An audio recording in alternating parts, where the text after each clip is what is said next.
ప్రార్థన.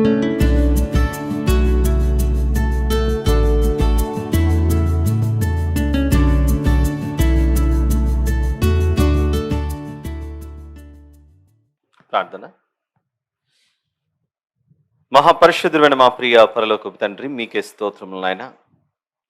ఈ ఆదివార దినమున ఇంతవరకు మిమ్మను ఆత్మ సంబంధమైన కీర్తనలతోనూ సంగీతములతోనూ మహిమపరచుటకు మీరు మమ్మల్ని అందరినీ ఒక చోటుకు తీసుకుని వచ్చినందుకే స్తోత్రములు చెల్లిస్తున్నాం నా ప్రభువా. కొద్ది నిమిషముల పాటు మీ వాక్యాన్ని ధ్యానించిపోతుండగా నా తండ్రి, మీ ఆత్మను వివరిస్తున్న నాతోనూ వినుచున్న మీ పిల్లలతోనూ ఉంచి మీ మహిమగల వాక్యాన్ని విని నేర్చుకొని ఆత్మీయ జీవితంలో మరింత ఎదుగుటకు సహాయం చేయమని ప్రార్థిస్తున్నాను నా ప్రభువా. నా తండ్రి, మేము వాక్యమును బహు జాగ్రత్తగా ఆలోచించి మా ఆత్మీయ జీవితంలో ఏ విధంగా మరి ఈ లోకం నుండి వేరు చేసుకుని జీవించవలనో అనే ఆత్మ సంబంధమైన పాఠములను మీరు మాకు నేర్పించమని వేడుకొనొచ్చు. తగ్గింపు హృదయంతో మనస్సుతో మమ్మల్ని మేము తగ్గించుకుంటూ మిమ్మల్ని హెచ్చిస్తూ ఈ కృతజ్ఞతా స్తుతి ప్రార్థన మా ప్రభువును ప్రియరక్షకుడైన యేసుక్రీస్తు ప్రభుల వారి పేరిట మీకే సమర్పించి ప్రార్థించి వేడుకొంచున్నాను తండ్రి. ఆమేన్. ప్రియులారా, చేరి వచ్చిన మీ అందరికీ మన దేవుడు రక్షకుడైన యేసుక్రీస్తు ప్రభుల వారి పేరిట నా హృదయపూర్వక వందనములు తెలియజేస్తున్నాను. ఈరోజు వాక్య ధ్యానముగా మనం ఒకే ఒక మాట, మత్తయి సువార్త 1వ అధ్యాయం 1వ వచనం. వాక్య ధ్యానముగా అబ్రహాము కుమారుడగు దావీదు కుమారుడైన యేసుక్రీస్తు వంశావళి. ముందుగా తెలియజేసినట్లు క్రిస్మస్ సందేశాలు మనము వింటూ వస్తున్నాం. క్రిస్మస్ సందేశాలలో భాగంగా మనము గత 4 వారాలు యేసు ప్రభు ప్రధాన కాపరి అన్న విషయాన్ని మాట్లాడుకోవడం జరిగింది. ఈరోజు ఈ క్రిస్మస్ సందేశాలలో భాగంగా మరొక విషయాన్ని మనం మాట్లాడుకుంటున్నాం. అదే మత్తయి సువార్త 1వ అధ్యాయంలోని 1వ వచనం. యేసుక్రీస్తు వంశావళి. మొన్నటి వరకు ప్రధాన కాపరి అన్న విషయాన్ని విన్నాం. ఈ క్రిస్మస్ సందేశాలలో భాగంగా మరొక అంశమే మనం వింటున్నాం ఈరోజు, యేసుక్రీస్తు వంశావళి. ఇదొక విచిత్రమైనటువంటి సందర్భం. కారణం ఏంటంటే వివాహం అవ్వలేదు యేసు ప్రభు. మరి వంశం ఎక్కడి నుంచి వచ్చింది అనే ప్రశ్న మనకు ఉద్భవించాలి. మీరు ఆలోచించాలన్న ఉద్దేశంతోనే అదే పనిగా యేసుక్రీస్తు వంశావళి అన్న విషయాన్ని నొక్కి మరి దానిని మీ ముందు ఉంచాలని ఆలోచిస్తున్నాను. ఈ వచనం ఎలా ప్రారంభమైందో ఒకసారి మత్తయి సువార్త 1వ అధ్యాయం 1వ వచనం అందరం కలిసి చూద్దాం మరొకసారి.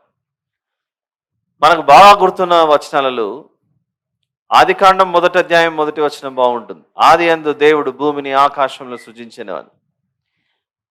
పాత నిబంధనలోని 1వ అధ్యాయం 1వ వచనం గుర్తున్నంతగా క్రొత్త నిబంధనలోని 1వ అధ్యాయం 1వ వచనం మనకంత గుర్తు ఉండదు. In the beginning God created the heavens and the earth అని సాధారణంగా వెంటనే మనం అలా చెప్పగలం. ఆది యందు దేవుడు భూమి ఆకాశంలో సృజించెను అన్న విషయం. మనం మర్చిపోయేది ఏంటంటే దేవుడు మనకిచ్చిన పరిశుద్ధ గ్రంథంలో 2 నిబంధనలు ఉన్నాయన్న విషయం. ఆ నిబంధనలు 2 ప్రాముఖ్యమే అని ఒకదానిని మనం నిర్లక్ష్యం చేస్తే ఎన్నో కోల్పోతామన్న విషయం మనము గ్రహించాలి. 2 నిబంధనలు పెట్టాడనంటే ఈ 2 నిబంధనల ద్వారా మనతో ఏదో మాట్లాడుతున్నాడు.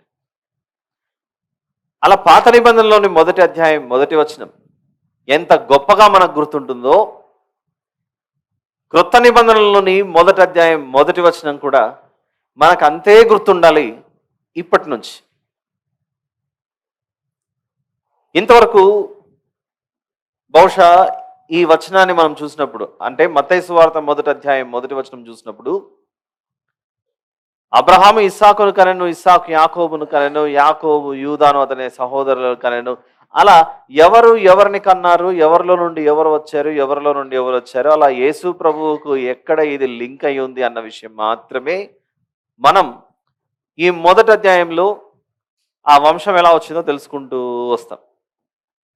కానీ దాన్ని చూడాల్సిన విధం మరొకటి ఉంది. ఇది మాత్రమే కాదు, మరొకటి ఉంది. దీనిని మించి మనం లోతుల్లోకి వెళ్ళి చూడాల్సిన ఆవశ్యకత ఎంతనో ఉంది. అబ్రహాము కుమారుడకు దావీదు కుమారుడైన యేసుక్రీస్తు వంశావళి. అబ్రహాం గారు మనకు ఎక్కడ కనబడతారంటే ఆది కాండంలో కనబడతారు. ఆది కాండం ఏ పుస్తకము? బైబిల్ గ్రంథంలో ఉన్న 66 పుస్తకాలలో మొదటి పుస్తకం అది. ఎన్నవ పుస్తకం అంటే మొదటి పుస్తకం. అలా ఆది కాండంలో కనబడుతున్న అబ్రహాం గారితో క్రొత్త నిబంధనలోని మొదటి పుస్తకం ప్రారంభమవుతుంది. గమనించాలి మనం జాగ్రత్తగా. ఈరోజు ఎలాంటి డిస్ట్రాక్షన్స్ లేకుండా సెల్ ఫోన్లన్నీ ఫ్లైట్ మోడ్లోనో స్విచ్ ఆఫ్లోనో పెట్టి, నేను కూడా నా ఫోన్ చెక్ చేసుకుంటున్నాను ఒకసారి. పొరపాటున వైబ్రేషన్లో ఉండి ఇదేమన్నా నన్నే ఇది డిస్టర్బ్ చేస్తే కష్టం. All right, I put this in flight mode. పాత నిబంధనలో ఆది కాండంలో కనబడుతున్న ఒక వ్యక్తి క్రొత్త నిబంధనలోని మొదటి పుస్తకం మొదటి అధ్యాయం మొదటి వచనంలో ప్రారంభమైంది ఆ వ్యక్తి యొక్క పేరుతో. అంటే దేవుడు ఏదో మనకు తెలియజేయాలని, దీని ద్వారా మనతో మాట్లాడాలని, మనం తెలుసుకోవాలని ఆలోచిస్తున్నట్లు మనం గ్రహించాలి. అబ్రహాము కుమారుడు ఇస్సాకు, ఇస్సాకు కుమారుడు యాకోబు, యాకోబు కుమారుడు యూదా, అతని అన్నదమ్ములు, అలా చెప్పకుండా ఏకంగా జంప్ చేసుకుంటూ వెళ్ళిపోయాడు. మొదటి వచనం, మత్తయి సువార్త మొదటి అధ్యాయం మొదటి వచనం. అబ్రహాము కుమారుడకు దావీదు కుమారుడైన యేసుక్రీస్తు వంశావళి. అబ్రహాము గారికి అయితే అతని యొక్క చివరి ఘట్టంలో వృద్ధాప్యంలో సంతానము దేవుని వాగ్దానం చేత పొందుకొని ఆ తర్వాత ఆ వంశం అలా విస్తరించడం ప్రారంభమైందని మనం చదివినప్పుడు విన్నప్పుడు అర్థమయ్యే విషయాలు.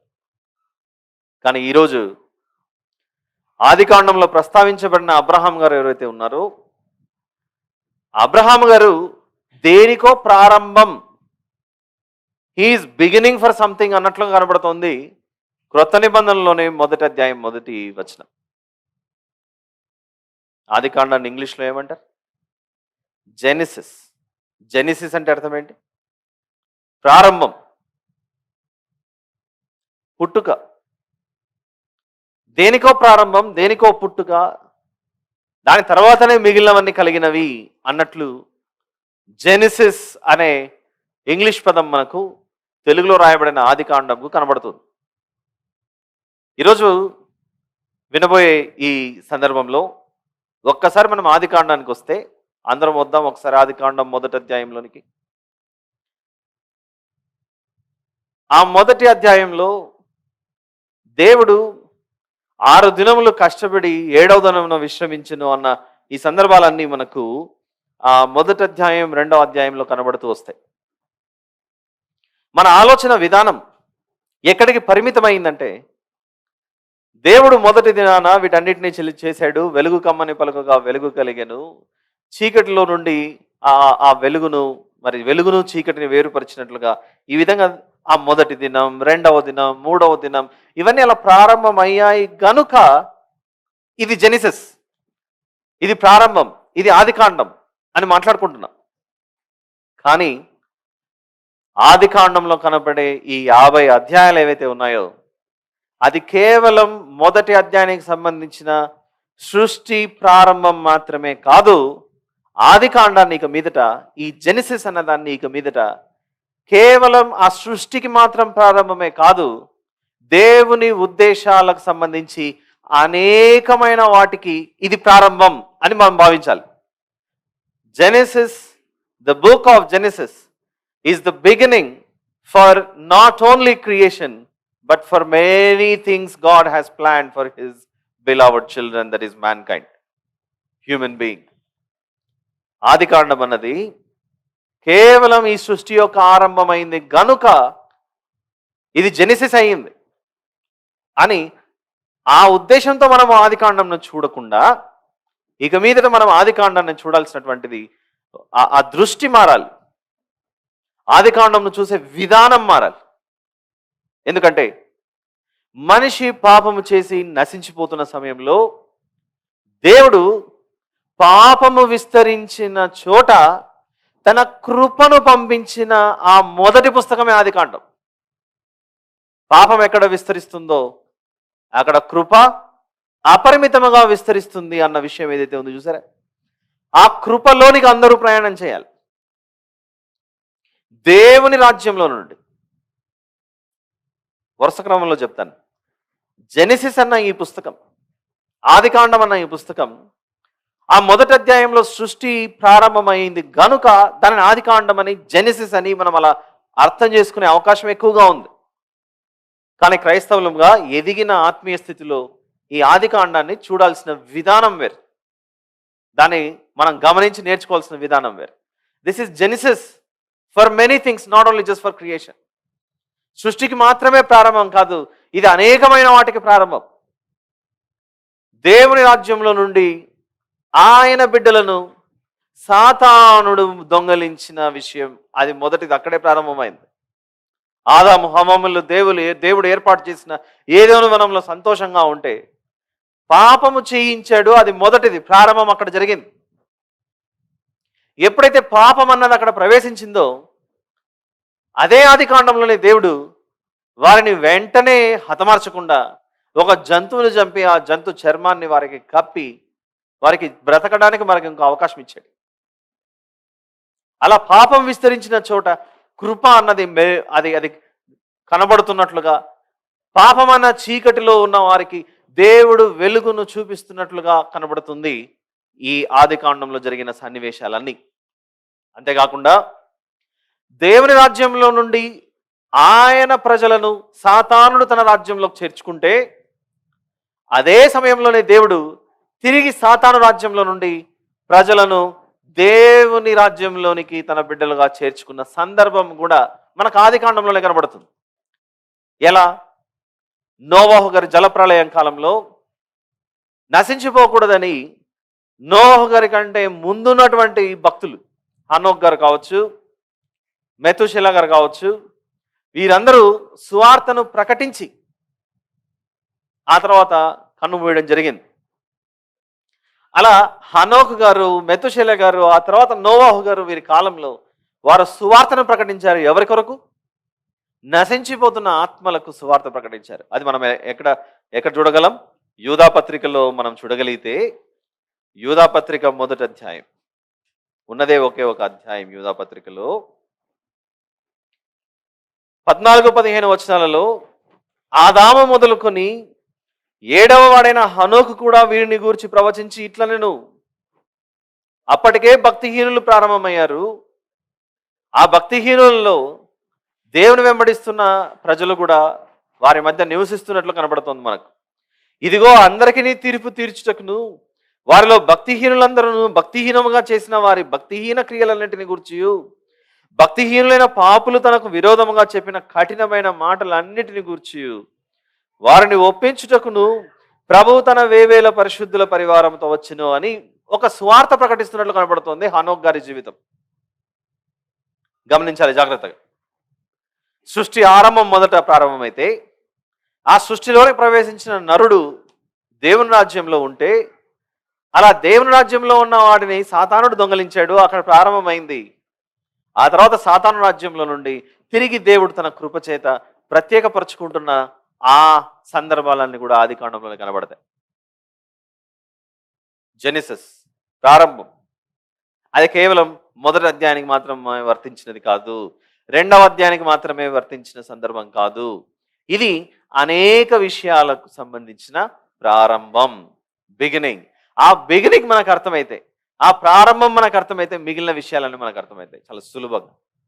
ఏం జరుగుతుంది ఆ ప్రారంభంలో అంటే, ఇదిగో సాతాను రాజ్యంలో నుండి మీకు రక్షణ కొరకై ఒక ఓడను నేను సిద్ధపరుస్తున్నాను. అది నేను ఇచ్చిన ప్రొవిజన్, మీకు నేను ఏర్పాటు చేసిన ఒక అద్భుతమైన రక్షణ అను కవచం, రక్షణ అను శిరస్త్రాడం. అది మీరు బయట ఉంటే, వెలుపటి వారుగా ఉంటే నశించిపోతారు, దేవుని రాజ్యంలో ఉన్నవారుగా ఉంటే అది మీకు మంచిదని ఓడల్లోనికి వారిని ప్రవేశింపజేసి ఆ 8 మందిని కాపాడాడు. విశాల మార్గంలో ప్రయాణం చేసి నశించిపోయిన వారు అనేక మంది, ఆ జలప్రలయంలో కొట్టుకుపోయిన వారు, ఓడాను ఇరుకు మార్గంలోనికి ప్రవేశించిన వారు కొందరే. ఎన్ని బయటకు వస్తున్నాయి చూడండి. ఈ ఈ ఈ దృష్టితో మనం ఆదికాండాన్ని చూస్తుంటే, ఇలా కాలం గడుస్తూ ఉండగా దేవుడు తన కొరకు తన బిడ్డలను ఏర్పాటు చేసుకోవడానికి ఆయన పాటించిన పద్ధతే, ఆయన పాటించిన విధానమే ఒక వ్యక్తిని ఏర్పరచుకున్నాడు. ఆ వ్యక్తిని పిలిచాడు. ఆ వ్యక్తిని పిలిచి వాగ్దానం చేస్తున్నాడు. ఆ సందర్భంగా చూద్దాం. ఆదికాండం 12వ అధ్యాయము. ఆదికాండం 12వ అధ్యాయంలో ఈరోజు మన వాక్య ధ్యానమే మత్తయి సువార్త 1వ అధ్యాయం 1వ వచనం. ఏం వింటున్నాం? క్రిస్మస్ సందేశాలలో మరొక భాగం, నూతన భాగం. ఆ నూతన భాగానికి మనము పెట్టుకున్న పేరే యేసుక్రీస్తు వంశావళి. యేసుక్రీస్తు వంశావళి అన్నది ఎలా ప్రారంభమైంది, ఎలా వచ్చింది, ఎలా ఇదంతా ఆ వంశ వృక్షం ఎలా ప్రారంభమైంది, ఎంత విస్తరించింది అనేది మనం ఈరోజు చూడబోతున్నాం.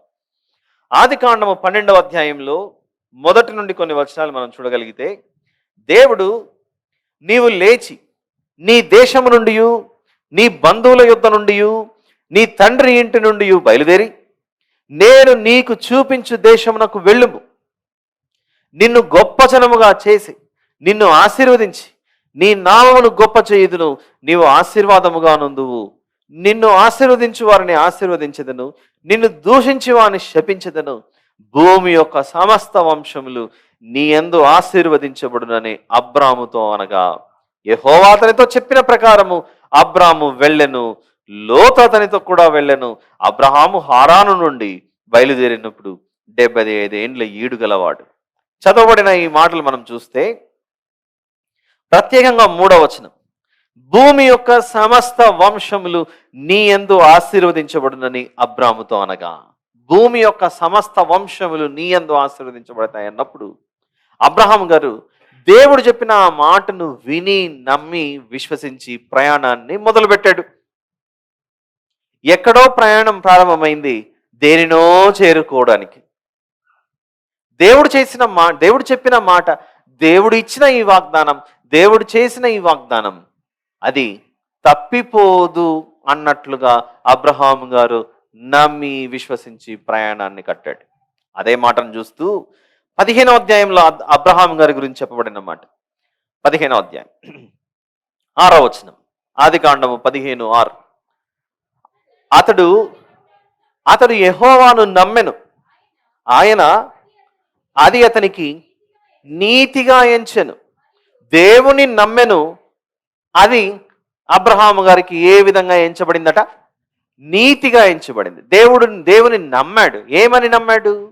నన్ను పిలిచిన దేవుడు నమ్మకమైన వాడు, నన్ను పిలిచిన దేవుడు నిజమైన సృష్టికర్త, నన్ను పిలిచిన దేవుడు నాకు ఒక వాగ్దాన దేశాన్ని ఇస్తున్నాడు, నన్ను పిలిచిన దేవుడు నన్ను స్వాస్థ్యము పొందుకునే ఒక గొప్ప స్వాస్థ్యకర్తగా మారుస్తున్నాడు, నన్ను పిలిచిన దేవుడు నాకు సంతానం ఇస్తాడట, నన్ను పిలిచిన దేవుడు సంతానం ఇవ్వడమే కాదు, నా సంతానము ద్వారా ఈ భూలోక వంశములన్నీ ఆశీర్వదించబడతాయి అని అన్నిటినీ దేవుడు ఏమి చెప్పాడో చెప్పినది దేవుడు తప్పడు. మాట తప్పే దేవుడు కాదు, మాట తప్పే దేవుడు కానే కాదు. నా దేవుడు చెప్పిన మాట నిజం, నా దేవుడు చెప్పిన మాట సత్యం, నా దేవుడు చెప్పిన మాట ఖచ్చితంగా నెరవేర్చబడుతుందే కానీ అది తప్పిపోదు అని ఇంకా ఈ పరిశుద్ధ గ్రంథంలో ఈ 66 పుస్తకాల సముదాయం పూర్తి అవ్వకమునుపు ప్రారంభపు పుస్తకంలో అబ్రహాము గారు దేవుని నమ్మారట. అప్పటికి ఇంకా ఈ పుస్తకం పూర్తి అవ్వలేదు, ఇంకా ఏమీ పూర్తిగా భూమి మీద సంభవించలేదు. దేవుడు చెప్పిన వాగ్దాన దేశాన్ని అబ్రహాము గారు ఇంకా స్వతంత్రించుకోలేదు. దేవుడు వాగ్దానం చేసినట్లు సంతానం ఇంకా రాలేదు, కుమారుడు పుట్టలేదు, ఆ దేశంకి స్వాస్థ్యకర్తగా పూర్తిగా ఇంకా మారలేదు. కానీ దేని మీద నమ్మాడు?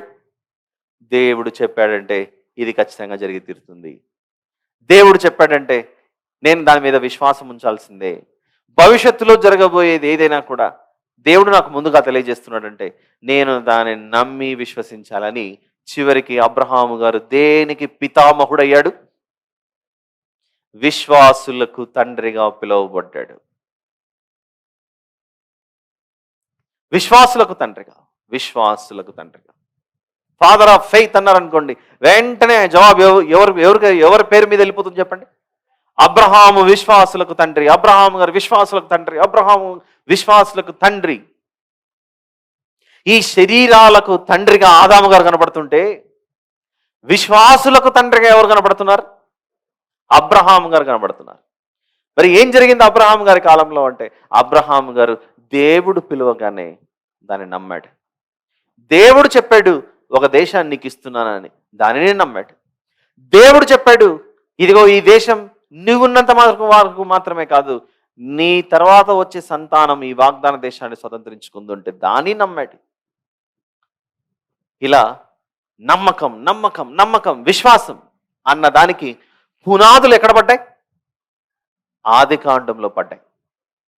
అందుకే బిగినింగ్ అన్న ఆ అర్థం ఇస్తున్న జెనిసిస్ అన్న పదం ఏదైతే ఉందో, ఆ జెనిసిస్ని ఇక మీదట క్రైస్తవ సమాజం కేవలం మొదటి అధ్యాయము 2వ అధ్యాయానికి మాత్రమే దాన్ని అప్లై చేసి, దేవుడు సృష్టించేశాడు కనుక ఇదే బిగినింగ్ అని అనుకునే ఆ దృష్టితో ఎవరు కూడా చూడకూడదని నేను ఈరోజు దేవుని పక్షాన మీ అందరికీ మనవి చేస్తున్నాను. ఎందుకు అనంటే ఆదికాండంలో ఎంతో అద్భుతమైన స్ట్రక్చర్ మనకు కనబడుతూ ఉంటుంది. అన్నిటికీ ప్రారంభం అక్కడే. ఇంకా అబ్రహాము గారికేమో వాగ్దాన దేశాన్ని చూపించి ఇది పాలు తేనెలు ప్రవహించే దేశం అని చెప్పాడు. అదే సమయంలోనే మరోవైపు లోతు గారు నివసిస్తున్న ఆ ప్రాంతం, సొదొమ గొమొర్రా ప్రజలు నివసిస్తున్న ప్రాంతాలు ఏవైతే ఉన్నాయో, పాపులు అగ్నిగంధకాలలో కాల్చబడతారని ఒకవైపు వాగ్దాన దేశం చూపించాడు. అదే సమయంలో నరకంలోకి పోతున్న వారి కొరకు విజ్ఞాపన చేస్తున్న అబ్రహాము గారి గుణం కనపడుతోంది ఆదికాండంలో. లోతు గారి కొరకు మాత్రమే ప్రార్థించాడు అబ్రహాం గారు. సొదొమ గొమొర్రా పట్టణాలను నాశనం చేయకు తండ్రి, అక్కడ నీతిమంతులు ఉంటే 50 మంది ఉంటే కాపాడు ప్రభువా, 45 మంది ఉంటే కాపాడు తండ్రి, 40 మంది ఉంటే కాపాడు, 30 మంది ఉంటే కాపాడు, 20 మంది ఉంటే కాపాడు. అలా వరుసగా సంఖ్యను తగ్గించుకుంటూ ఆ అగ్నిగంధకాలలో వారు కాలి భస్మమైపోకుండా వారి కొరకు విజ్ఞాపన చేస్తున్నాడు. దేవుడు చూపించాడు 2 ప్రాంతాలను. ఆ 2 ప్రాంతాలు, ఒకటి వాగ్దాన దేశం, మరొకటి అగ్నిగంధకాలతో కాలి బూడిదైపోయే మరొక ప్రాంతం సొదొమ గొమొర్రా అద్మాను అనే ఈ ప్రాంతాలన్నీ మనకి ఆదికాండంలో కనబడుతున్నాయి. ఇవన్నీ ఏదో ఒక ప్రారంభం. దేవుని యొక్క తీర్పు జరిగితే మనం అగ్నిగుండంలోకి వెళ్ళిపోతాం, దేవుని యొక్క తీర్పు సంభవిస్తే మనం నశించిపోతామన్న ఆ సందర్భాలు కూడా ఆదికాండంలో కనబడుతున్నాయి. ఇవన్నీ ఒక సాదృశ్యంగా కనబడుతున్నాయి. ఇవన్నీ మనం ఆలోచించాలి. ఇదిగో విశ్వాసి వాగ్దాన దేశాన్ని స్వతంత్రించుకున్నాడు. అవిశ్వాసులు లోతు గారు చెబుతున్న సందేశం వినక, లోతు గారు చెబుతున్న మాటలు వినక ఈ అవిశ్వాసులు ఏమైపోయారు? అగ్నిగంధకాలలో కాల్చబడి భస్మమైపోయారు. ఆదికాండం చూస్తుంటే మనకి ఎలా కనబడుతుంది చూడండి. ఈరోజు ఊహించామా? ఇది అనేక విషయాలకు ఒక ప్రారంభమని, అనేక విషయాలకి ఇది ఒక బిగినింగ్ అన్న విషయం మనం మర్చిపోతున్నాం. నీకొక్క కుమారుణ్ణి ఇస్తాను అబ్రహాం, నీకు ఏకైక కుమారుడు. మీరు తొందరపడి శారమ్మ చెప్పినట్లుగా వెళ్ళి హాగరుతో వెళ్ళి ఇష్మాయేల్ను పొందుకున్నారు, కానీ నా ఉద్దేశం మాత్రం ఇష్మాయేల్ కాదు. నీకు ఒకే ఒక కుమారుణ్ణి ఇస్తాను. విందాం జాగ్రత్త. 15వ అధ్యాయం ఆదికాండం 15.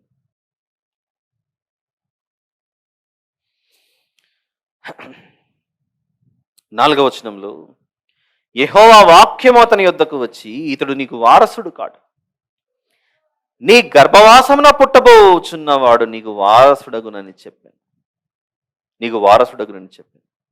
ఆ గర్భవాసమున పుట్టిన ఆ బిడ్డ విషయంలో దేవుడు అబ్రహాము గారిని ఒక మాట కోరుతున్నాడు. అది మనకు 22వ అధ్యాయంలో కనబడుతుంది. ఆదికాండము 22వ అధ్యాయం. ఆదికాండం 22 మొదటి 2 వచనాలు చూద్దాం. ఆ సంగతులు జరిగిన తర్వాత దేవుడు అబ్రహామును పరిశోధించెను. ఎట్లనగా ఆయన చదవండి గట్టిగా. ఆయన అబ్రహామా అని పిలువగా అతడు చిత్తం ప్రభువా నేను. అప్పుడు ఆయన, ఏమై ఉన్నా నీకు ఒక్కడై ఉన్నా, నీకు ఎవ్వరు లేరు, నీకు ఒక్కడై ఉన్నా, నీకు ఒకే ఒక్కడై ఉన్న నీ కుమారుని అనగా నీవు ప్రేమించు ఇస్సాకును తీసుకుని మోరియా దేశమునకు వెళ్ళి అక్కడ నేను నీతో చెప్పబోవు పర్వతములలో ఒకదాని మీద దాహన బలిగా అతనిని అర్పించుమని చెప్పాను. చాలు సిస్టర్. ఆ సంగతి జరిగిన తర్వాత దేవుడు అబ్రహాము గారితో ఈ మాట మాట్లాడుతున్నాడు. అబ్రహామా అనగానే, చిత్తం ప్రభువా, చిత్తం ప్రభువా. ఎంత బాగుంది ఆ మాట. నీ చిత్తమే నా ప్రభువా, నేను చేయడానికి సిద్ధంగా ఉన్నాను, చిత్తం నా ఏలినవాడా అని ఉంది. నేటి క్రైస్తవ సమాజంలో చిత్తం ప్రభువా అనే వాళ్ళు ఎంతమంది ఉన్నారో ఆలోచించండి ఒకసారి.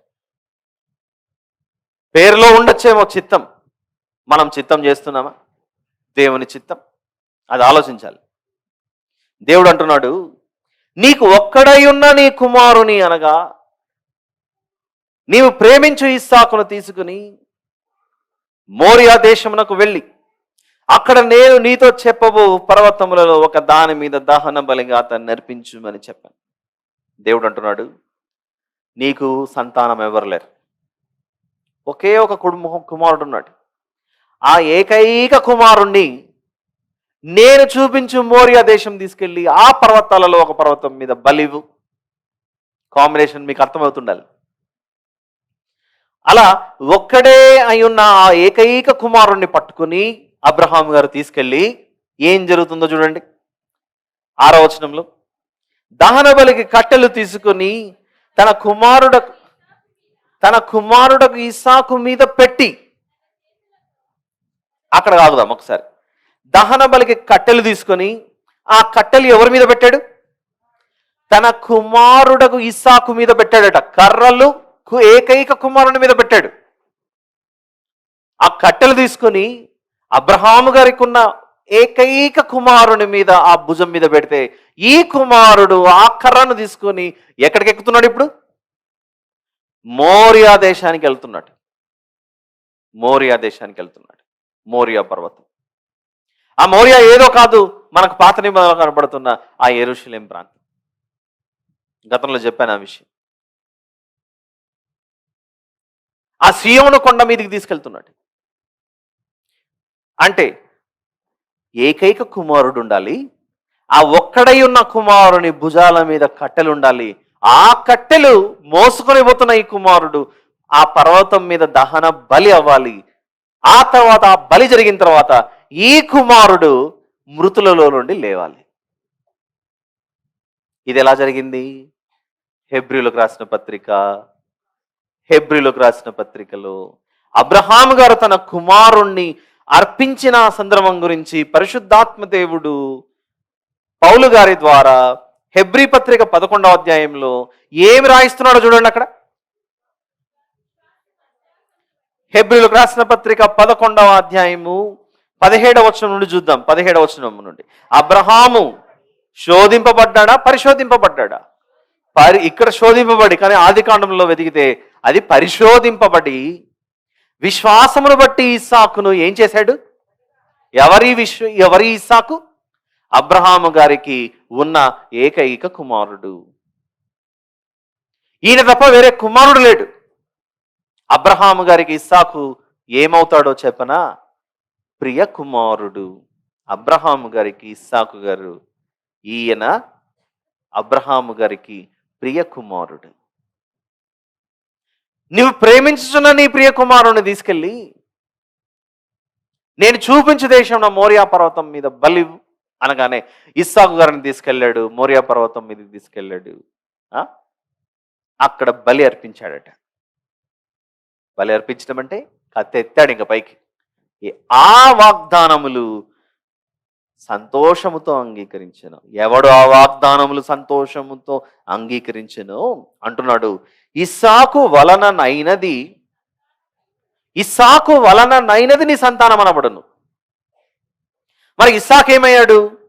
అదే చదువుకుంటూ వస్తే అని ఎవరితో చెప్పబడను, ఆ అబ్రహాము మృతులను సహితము లేపుటకు దేవుడు శక్తివంతుడని ఎంచిన వాడై తన ఏక కుమారుని అర్పించి ఉపమాన రూపముగా అతని మృతులలో నుండి మరలా పొందెను. మృతులలో నుండి అబ్రహాం గారు ఇస్సాకును పొందుకున్నాడట. ఆ కర్రలు భుజం మీద పెట్టుకొని పర్వతం మీదకి ఎక్కిన ఆ కుమారుడు బలి అయిన తర్వాత ఆ బలి అయిన ఆ కుమారుడు ఎందులో నుండి బయటకు వచ్చాడట? ఈ వచనాన్ని బట్టి మృతులలో నుండి వచ్చాడట. ఇలా మృతులలో నుండి ఎవరైతే వచ్చారో అతని వలన నైన సంతానమే నీ సంతానం. అర్థమవుతుందా? నేనేదో కేకలేస్తూ చెప్తున్నానేమో అనే ఫీలింగ్ వస్తుంది ఈరోజు నాకు. కానీ ఆది కాండం, జెనెసిస్ అంటే బిగినింగ్, ప్రారంభం. ఈ ప్రారంభం అన్నది కేవలం మొదటి 2 అధ్యాయాలకు మాత్రమే పరిమితమైనది కానే కాదు. ఇది అనేకమైన విషయాలకు ఆది కాండం అన్నది ప్రారంభం. ఆ అనేకమైన విషయాలలో మొదటిది సృష్టి ఆరంభం, 2 ఆ సృష్టిలో మానవ ఆరంభం, 3 ఆ సృష్టిలో మానవుడు దేవునితో ఉండవలసిన వాడు, ఇది మూడవది, 4 దేవునితో ఉండవలసిన ఈ మనిషి సాతానులోకి జారిపోయాడు, ఇది 4. సాతానులోనికి జారిపోయిన వ్యక్తిని మళ్ళీ దేవుడు తన కృపచేత ప్రత్యేకపరుచుకుంటున్నాడు. ఎలా? కయ్యను హేబేలు ఉంటే హేబేలును పక్కకు తీశాడు, నా బిడ్డ అన్నాడు. అనేక మంది నశించిపోతుంటే హనోక్ గారిని ఏర్పరచుకొని స్వార్థ ప్రకటించాడు. నశించిపోతున్న వారికి ప్రత్యేకంగా ఒక ఓడను చేశాడు దేవుడు. మీకు నేను ఇస్తున్న ఈ ప్రొవిజన్లోకి వచ్చేయాలి. ప్రొవిజన్ అంటే నా యొక్క ఏర్పాటులోనికి, నేను ఏర్పాటు చేసిన భద్రతలోనికి, నా రెక్కల నీడ క్రిందికి మీరు వచ్చేయాలి. మనము ఆ ఓడ, నోహో గారు ప్రయాణం చేసిన ఓడ అనే చూసాం. కానీ దేవుడు తన బిడ్డలను ఆయన రెక్కల క్రింద చేర్చుకున్నదే మనుషులు, ఆయన వారు, ఆయన భక్తులు, ఆయన విశ్వాసులు ఓడలోనికి ప్రవేశించిన సన్నివేశం అది.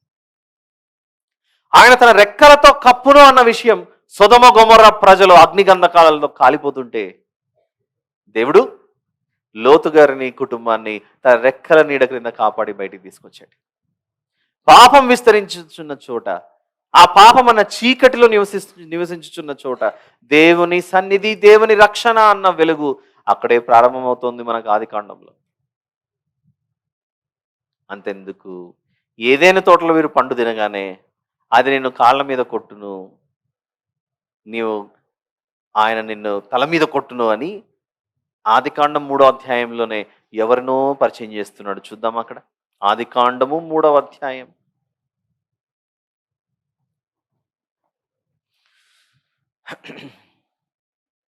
14వ వచనం నుండి చూద్దాం.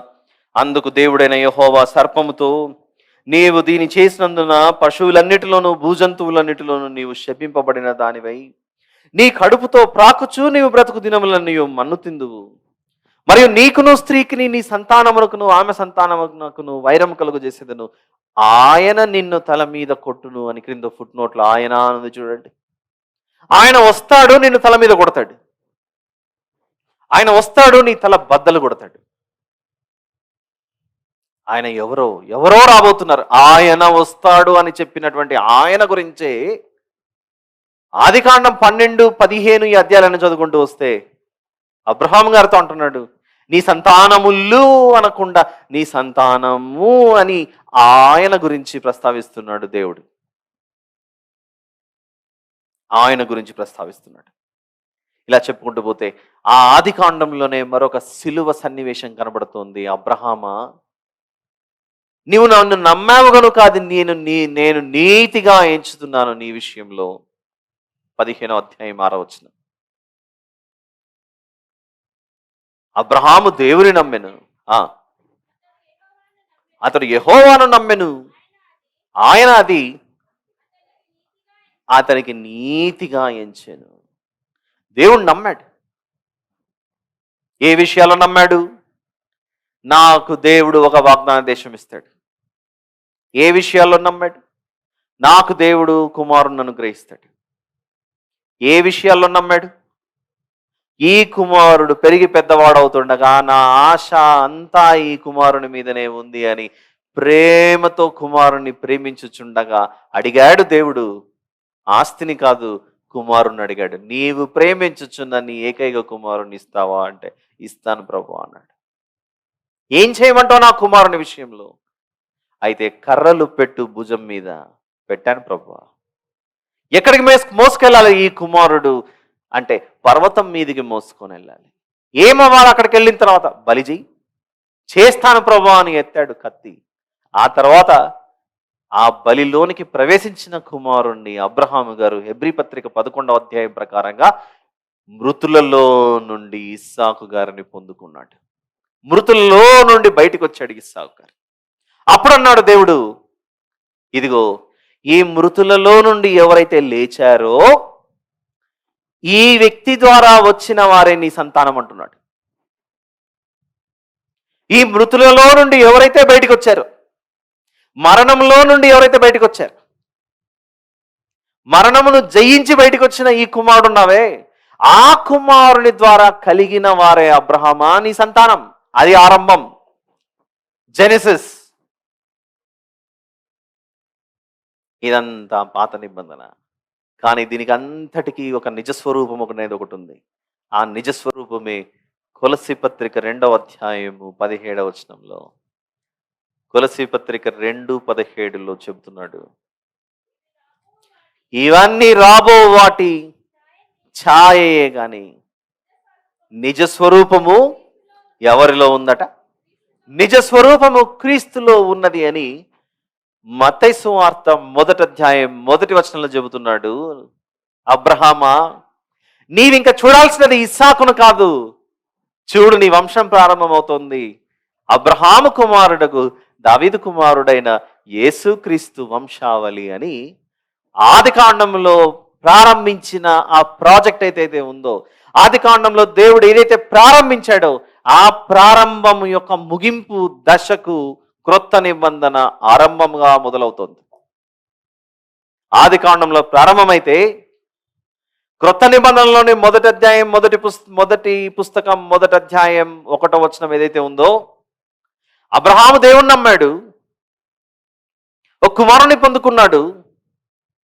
దేవుడు అంటున్నాడు, ఈ కుమారుని మీద ఈ కర్రలు పెట్టు, దహన బలి ఇవ్వాలి అని అంటే పచ్చి కర్రలు ఉండాలా, ఎండిన కర్రలు ఉండాలా? ఎండిన కర్రలు ఇస్తేనే అది అంటుకుంటుంది. ఆ ఎండిన కర్ర మీద ఈ ఇస్సాకు ఉంచబడాలి. 22వ అధ్యాయం ఆదికాండం అదే. ఎండిన కర్రల మీద ఇస్సాకు గారు ఉంచబడాలి. ఇది మనకు అర్థమైతే, ఎప్పుడైతే ఆదికాండంలో ఆ సంఘటన చోటు చేసుకుంటుందో వెంటనే దేవుడు అబ్రహాము గారికి ఒక వాగ్దానం చేస్తున్నాడు. అక్కడ ఆదికాండం 22వ అధ్యాయం 15వ వచనం నుండి చూస్తే, యెహోవా దూత 2వ మారు పరలోకం నుండి అబ్రహామును పిలిచి ఇట్లనెను, నీకు ఒక్కడే అయ్యున్న నీ కుమారుని వెనుక తీయక, ఈ కుమారుడు తప్ప ఎవరు లేరు. అబ్రహామా, నీకు నీ ప్రియ కుమారుడు ఇస్సాకే, నీ ప్రియ కుమారుణ్ణి ఇచ్చుటకు నువ్వు వెనుక తీయలేదు గనుక ఈ కార్యము చేసినందున నేను నిన్ను ఆశీర్వదించి ఆకాశ నక్షత్రముల వలెను సముద్ర తీరమందలి ఇసుక వలెను నీ సంతానములు అన్నాడా, నీ సంతానము అన్నాడా? నీ సంతానమును నిశ్చయముగా విస్తరింపచేసేదను, నీ సంతానమును నిశ్చయముగా విస్తరింపచేసేదను అని చెప్పి 18వ వచనంలో, నీవు నా మాట వినినందున భూలోకములోని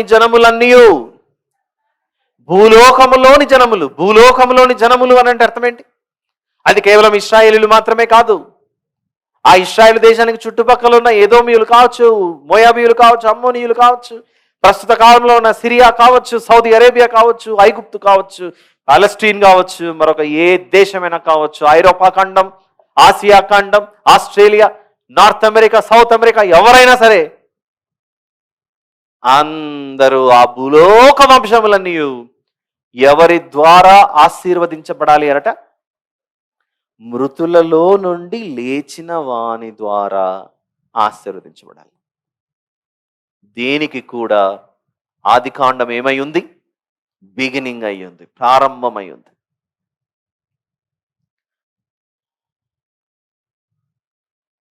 ఈ ప్రారంభంలో ఆ వాగ్దాన దేశాన్ని స్వతంత్రించుకునే ముందు, అబ్రహామా, నీ సంతానం 400 సంవత్సరాలు ఒక దాసగృహంలో ఉంటారు. చూద్దాం అది 15వ అధ్యాయం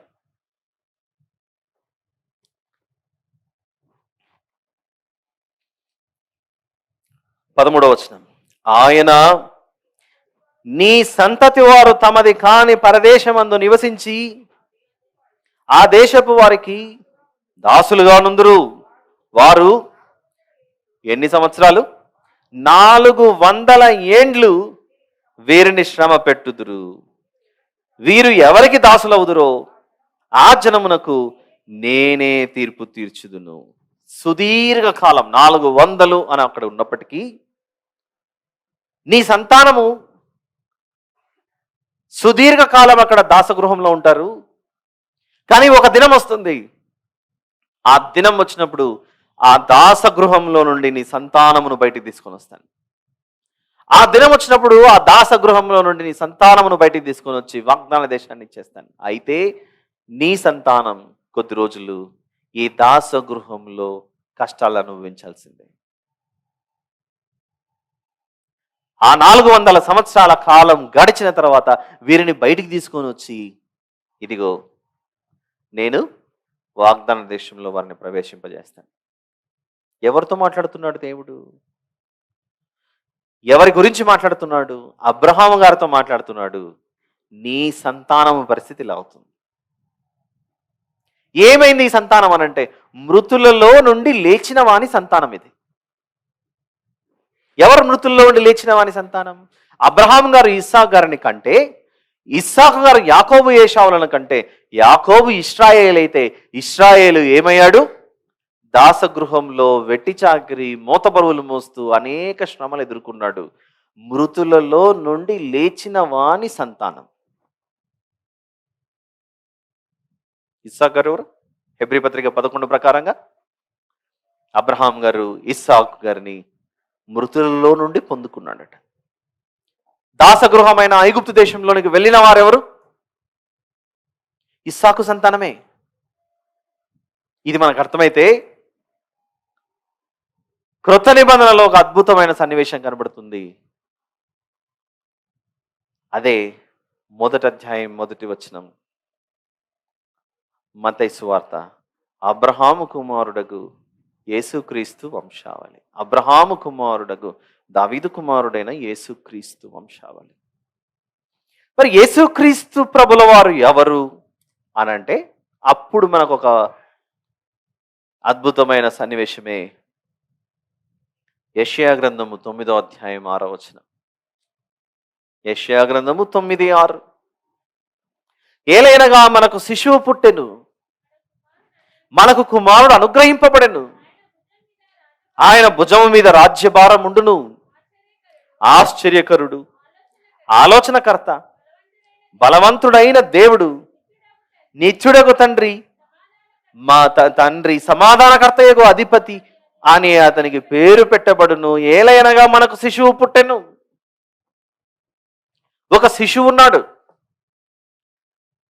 ఆ శిశువు యెషయా గ్రంథం 9వ అధ్యాయంలో చెప్పబడుతున్నాడంటే, భవిష్యత్తులో జరగబోయే శిశువు, పుట్టబోయే శిశువు గురించి ఈ ప్రపంచానికి యెషయా గారి ద్వారా దేవుడు ఏం చేశాడు? వాగ్దానం చేశాడు శిశువు గురించి. అబ్రహాముకు వాగ్దానం చేశాడు. అబ్రహాం గారికి దేవుడు ఒక శిశువును అనుగ్రహించాడు. అది ఇస్సాకు ఆదికాండంలో. ఎలాగైతే వాగ్దానం ద్వారా కుమారుడు లభించాడో, ఈ ప్రపంచానికి, ఈ ప్రపంచ రక్షణ కొరకు, ఈ ప్రక్షాళన కొరకు ఒక శిశువు ఈ ప్రపంచానికి వాగ్దానం చేయబడ్డాడు. అదే మన రక్షకుడైన యేసు ప్రభు. ఈరోజు మనం ఆలోచించాలి, యేసుక్రీస్తు వంశావళి. వాక్య ధ్యానమే అబ్రహాము కుమారుడకు దావీదు కుమారుడైన యేసుక్రీస్తు వంశావళి. ఎలా వచ్చింది ఈ వంశం? ఇది ఎలా సాధ్యమవుతుంది అని ఆలోచిస్తే, దేవుడు నీకు కుమారుడు లభిస్తాడు, నీకు సంతానం లభిస్తాడు అని చెప్పినప్పుడు నమ్మాడు. చూసారా? విశ్వాస సంబంధులే ఏమవుతారట? అబ్రహాము గారికి పిల్లలట. గలతీ పత్రిక 3వ అధ్యాయం.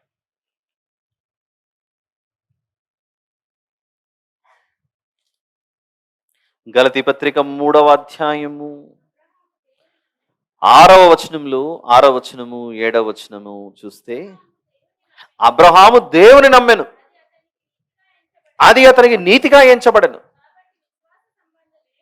కాబట్టి విశ్వాస సంబంధులే అబ్రహాము కుమారులని మీరు తెలుసుకొనుడి. క్లారిటీ ఇస్తున్నాడు ఇక్కడ. విశ్వాస సంబంధులే అబ్రహాముకు కుమారులు. అబ్రహాం గారు ఏం పొందుకున్నాడు? వాగ్దాన దేశాన్ని పొందుకున్నాడు. అబ్రహాం గారు వాగ్దాన దేశాన్ని పొందుకుంటే ఆ స్వాస్థ్యంలో మీరు ప్రవేశించాలంటే చెబుతున్నాడు, ఆ విశ్వాస ఎలాగైతే ఉన్నాడో మీరు కూడా ఈ విశ్వాసులుగా ఉండండి. అబ్రహాము గారు దేవుడిని నమ్మి వాగ్దాన దేశాన్ని పొందుకున్నాడు, కుమారుని పొందుకున్నాడు. ఆ తర్వాత ఆ కుమారుడు చనిపోతే మృతులలో నుండి కూడా ఆ కుమారుణ్ణి పొందుకున్నాడు.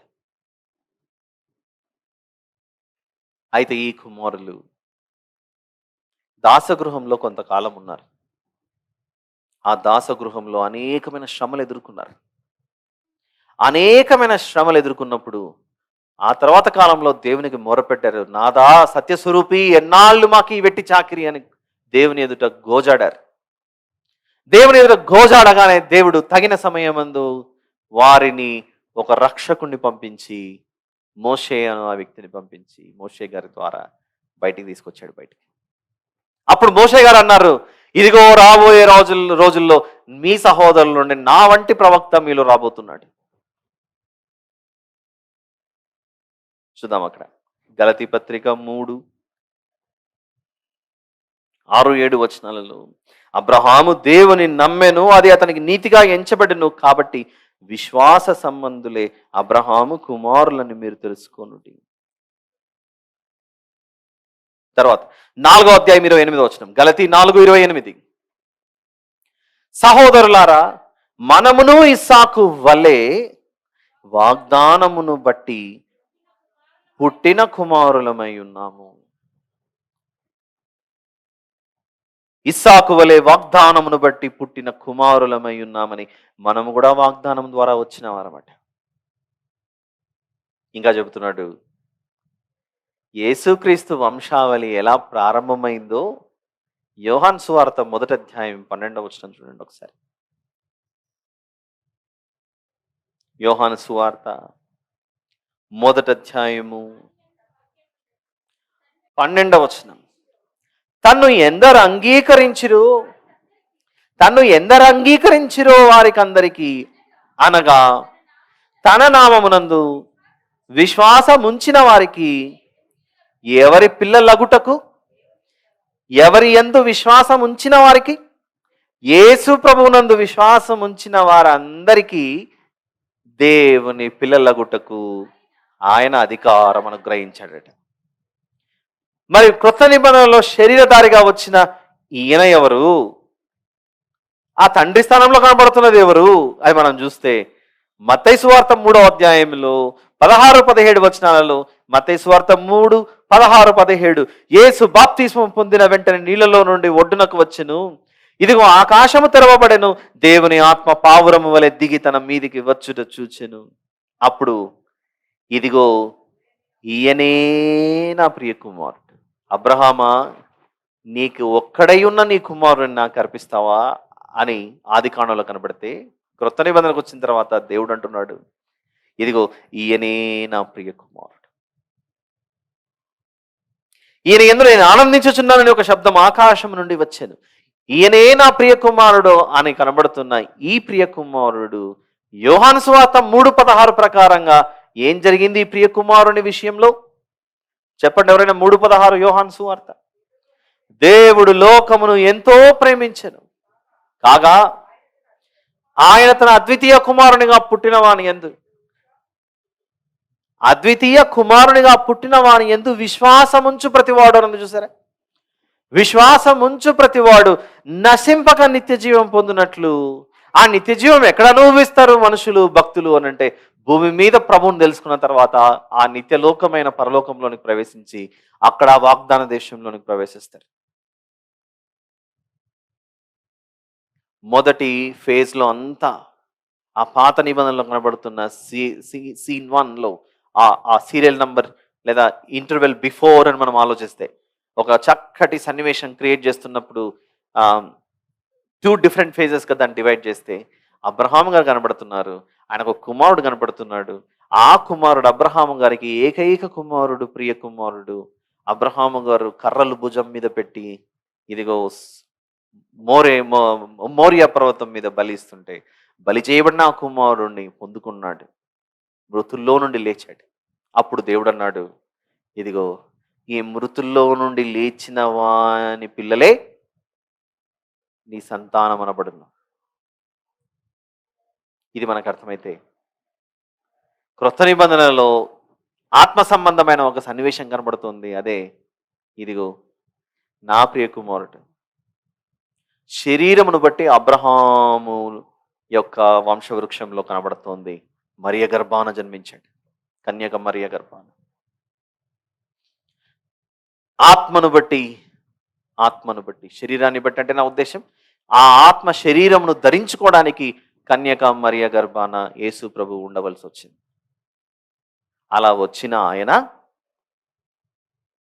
అదే మోరియా పర్వతం మీదికి ఏం మోసుకొని వెళ్ళాడు? ఎండిన కర్రను మోసుకొని వెళ్ళాడు. సిలువ ఎండిన కర్రను మోసుకొని వెళ్ళాడు. పాత నిబంధనలో మోరియా పర్వతంగా కనబడుతున్నదే యెరూషలేము పట్టణము, అక్కడున్న మోరియా పర్వతము, అక్కడున్న సియోను కొండ. ఇస్సాకు గారు ఎలాగైతే మృతుల్లో నుండి లేచాడో సాదృశ్యముగా యేసు ప్రభు ఏకంగా నిజంగానే సమాధిలోనికి వెళ్ళి మృతులలో నుండి లేచిన వారిలో ఆయన ఏమయ్యాడు? ప్రథమ ఫలముగా మారాడు. అప్పుడు దేవుడు అంటున్నాడు, ఈ మృతులలో నుండి లేచిన వాని సంతానమే నీ సంతానం. చూస్తారా మాట? ఆదికాండం 22 అబ్రహాము గారితో మాట్లాడిన మాట. జెనెసిస్ ఆదికాండాన్ని చూసే దృష్టి మారాలి మనం. అది అన్నిటికీ ప్రారంభం. ఆదికాండం 22వ అధ్యాయంలో 18వ వచనంలో నీవు నా మాట వినినందున అని చూసారా, భూలోకంలోని జనములన్నీ నీ సంతానం వలన ఆశీర్వదించబడును, నీ సంతానం వలన ఆశీర్వదించబడును, భూలోక వంశంలన్నీ నీ సంతానం వలన ఆశీర్వదించబడును అని దేవుడు ఆనాడే మనిషి యొక్క రక్షణ కొరకు ఒక ఏర్పాటును చేసినట్లు కనబడుతోంది. నశించిపోతున్న వారికి ఒక ఏర్పాటును చేశాడు. అబ్రహాం యొక్క కుమారుడైన ఇస్సాకు ఎలాగైతే మృతుల్లో నుండి లేచాడో ఆ మృతులలో నుండి లేచిన వాని సంతానముగా మీరు మారాలి అనేదంతా ఓల్డ్ టెస్టిమెంట్ మెసేజ్ ఇస్తూ ఉంటే విశ్వాస సంబంధులే దేవుని కుమారులుగా పిలువబడతారు, ఆయన వాగ్దాన దేశాన్ని స్వతంత్రించుకుంటారన్న సందేశం ఇస్తుంటే క్రొత్త నిబంధనకు వచ్చిన తర్వాత చెబుతున్నాడు అదే మాటనే గలతీ పత్రికలో. ఇదిగో 3వ అధ్యాయం, గలతీ పత్రిక 3వ అధ్యాయం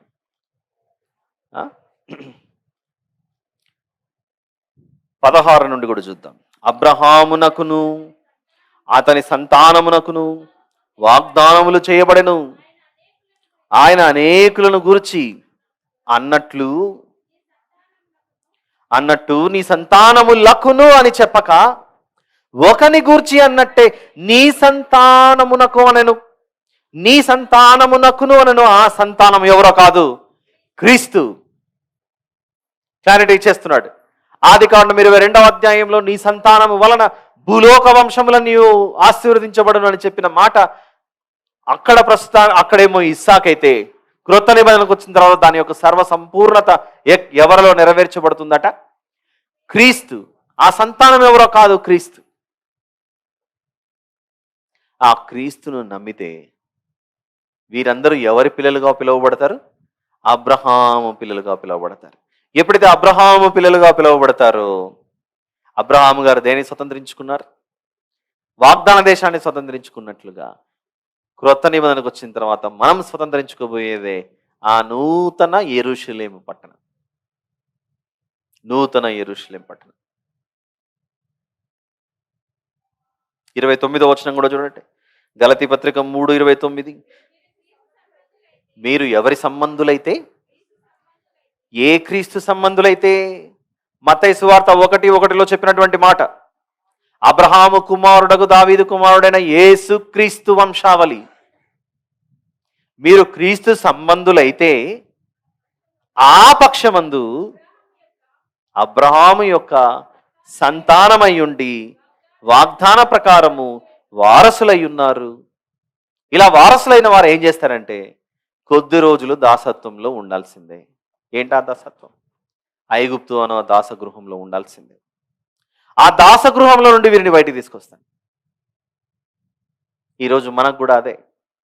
ఈ పాపము నివసిస్తున్న ఈ భూలోకంలో కొద్ది దినములు మనం ఈ దాసగృహంలో ఉంటున్నాం. ఆ దినము సంభవింపగా ఒక దినం వస్తుంది, రక్షకుడు రానే వస్తాడు. ఐగుప్తు అను ఆ దాసగృహంలో ఉండగా వాగ్దాన పుత్రులను దేవుడు వారి మధ్యలోనికి మోషే అను ఆ రక్షకుణ్ణి పంపించి దాసగృహంలో నుండి బయటికి తీశాడు.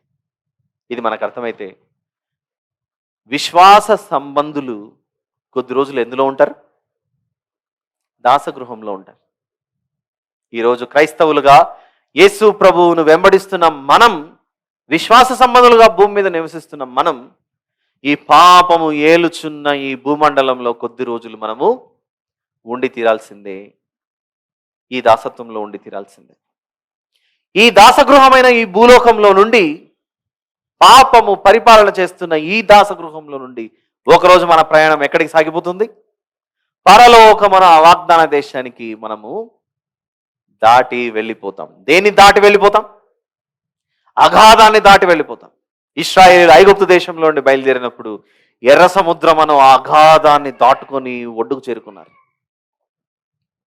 అలానే విశ్వాస సంబంధులు ఏ అగాధాన్ని దాటుకుంటారు? లూకా సువార్త 16లో ధనవంతుడు జారిపోయిన అగాధము. ఆ ధనవంతుడు అబ్రహాము గారితో మాట్లాడుతున్న ఆ మాటలు ఏవైతే ఉన్నాయో ఏమున్నాయి? తండ్రివైన అబ్రహామా, నీ రొమ్మున ఆనుకొని ఉన్న లాజరుతో నాకొక్క చుక్క నీరు పంపించు ప్రభు తండ్రి అని అడిగితే అబ్రహాము గారు అంటున్నారు, నీ వద్దకు మేము నీ వద్దకు రాకుండా. చదవండి సిస్టర్. తండ్రివైన అబ్రహామా, నా యందు కనికరపడి తన వ్రేలి కొనెను. 16:24 వచనం చదువుతున్నాం. తన వ్రేలి కొనెను నీళ్ళలో ముంచి నా నాలుకను చల్లార్చుటకు లాజరును పంపుము, నేను ఈ అగ్నిజ్వాలలలో యాతన పడుచున్నానని కేకలు వేసి చెప్పాను. అందుకు అబ్రహాము, కుమారుడా, నీవు నీ జీవిత కాలమందు నీకు ఇష్టమైనట్టు సుఖం అనుభవించితివి, అలాగుననే లాజరు కష్టం అనుభవించనని జ్ఞాపకం చేసుకును. ఇప్పుడైతే వాడు ఇక్కడ నెమ్మది పొందుచున్నాడు, నీవు యాతన పడుచున్నావు.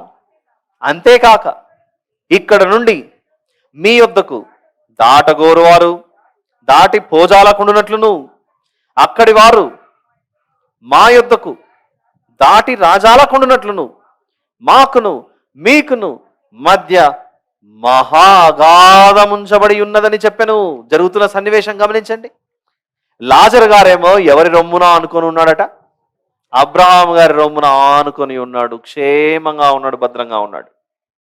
అందులో కూడా చెబుతున్న సందేశం ఏంటంటే, అబ్రహాము గారిని ఆనుకొని జీవిస్తే నువ్వు బ్రతుకుతావని ఆయన అంటున్నాడు. అబ్రహాము గారిని ఆనుకొని జీవించడం అంటే, అబ్రహాం అంకుల్ మీరు పక్కన కూర్చొని నేను మిమ్మల్ని అనుకుంటానని కాదు అనేది. అబ్రహాము గారి గురించి మాట్లాడేది ఇక్కడ అబ్రహాము అని అంటే మాట్లాడుతున్నాడు. విశ్వాసాన్ని నమ్మి, దేవుడు చెప్పిన మాటలు నమ్మి విశ్వసించి దేవుని కుమారునిగా అబ్రహాము గారు ఎలావైతే పిలువబడ్డాడో, ఆ అబ్రహాము గారిని మీరు కూడా ఆనుకొని జీవిస్తే ఇదిగో క్షేమంగా ఉంటారు. అలా కాకుండా భూమి మీద ఉన్నన్ని రోజులు నీకు ఇష్టం వచ్చినట్లు బ్రతికితే, ఈ లోకమే ఆనందం అని బ్రతికితే మాత్రం నువ్వు వెళ్ళి అగాధంలో పడతావు. నువ్వు ఒక చోట ఉన్నావు, మేము వేరే చోట ఉన్నాం. నువ్వు మా వద్దకు రాకుండా, మేము నీ వద్దకు రాకుండా, నువ్వు పడిపోయావు, ఏం రాలేదు. అగాధంలో పడిపోయి ప్రాణాలకు పోగొట్టుకున్న ఫరో అతని సైన్యం చూడండి. నిజమైన దేవుడు ఈయనే అని వారు నమ్మి భయపడి ఆయనకు విధేయత చూపించింటే ఆ ఫరో అతని సైన్యం రక్షింపబడేదేమో. పోయి వాళ్ళు ఆ ఎర్ర సముద్రం యొక్క మధ్యలోకి వెళ్ళిపోయి ఆ నీళ్ళల్లో మునిగిపోయారు. ఆ తర్వాత వారు దాటలేకపోయారు, వీరు వారే చేరుకోలేకపోయారు. చివరికి వారి శవాలు కనబడుతున్నాయి ఒడ్డుకు, ఆ నీళ్ళలో కొట్టుకొని వచ్చి. పాత నిబంధనలు. ఇది మనకు అర్థమైతే చెప్తున్నాడు, యేసు ప్రభు ఈ లోకానికి వచ్చి దాసగృహమైన ఈ లోకంలో నుండి మనల్ని ఏం చేస్తున్నాడు? పాతాళమను అగాధమును దాటించుకొని తీర్పులో నుండి తప్పించి వాగ్దాన దేశానికి తీసుకెళ్తున్నాడు. అయితే ఆ దినం సంభవింపక మునుపు కొద్ది రోజులు మనం ఎక్కడ జీవించాలి? దాసగృహమైన ఈ భూలోకంలో జీవించాల్సిందే. ఇక్కడ సాతానుడు పరిపాలన చేస్తూ మనల్ని అందరినీ పాపపు వైపు పరిగెత్తిస్తున్నాడు, పాపానికి దాసులుగా చేస్తున్నాడు. వాని యొక్క రాజ్యంలో మనం ఎలా ఉండాలి? అగ్ని వంటి శ్రమలు ఎదురైనా నీవు పూజిస్తున్న దానిని, నువ్వు వెంబడిస్తున్న దానిని మేము వెంబడించేదే లేదని శద్రకు మేషకు అబేద్నెగోలు ఎలాగైతే అన్నారో, నేటి విశ్వాసులు అనవలసిన మాట అదే. ఈ దాసగృహంలో మేము అగ్ని వంటి శ్రమలు ఎదుర్కొన్నా కూడా నీవు సేవించున్నవి కాదు, మరి ఏదైనా కాదు, ఏ దానిని కూడా మేము వెంబడించే ప్రసక్తే లేదు. మేము నిజమైన దేవుణ్ణి వెంబడిస్తామని అన్నింటికీ తాళ్ళుకొని ఈ దాసగృహంలో కొద్ది రోజులు ఈ గొప్ప దేశాన్ని, దేవుడు మనకు వాగ్దానం చేసిన దేశాన్ని స్వతంత్రించుకునేంత వరకు ఈ శ్రమలు, కష్టాలు అనుభవించుకుంటూ వెళ్ళాలి. అందుకే యేసుక్రీస్తు ప్రభుల వారిని వెంబడించిన అపోస్తలుల పరిస్థితి, ఒకరు ఖడ్గంతో చంపబడ్డారు, మరొకరు చెరసాలలో వేయబడ్డారు, ఆ తర్వాత స్టెఫెన్ గారు ఏదో రాళ్లతో కొట్టబడి చంపబడ్డాడు. ఇలా అనేక మంది ఎన్నో శ్రమలు ఎదుర్కొని చివరికి ఈ శ్రమల గుండా వెళ్ళి ఏ దేశాన్ని స్వతంత్రించుకున్నారు? పరలోక దేశాన్ని వారు పొందుకున్నారు. అంటే పరలోకానికి వెళ్ళారా, పరదేశకి వెళ్ళకుండానే అనే మాట నా ఉద్దేశం కాదు. పరదేశకి వెళ్ళారంటే పరలోకం వారిదే. ఈ విధంగా ఆలోచిస్తే ఇంకా కొన్ని మాటలు చూద్దాం. గలతీ పత్రికలోనే 3వ అధ్యాయంలో చెప్తున్నాడు మనతో.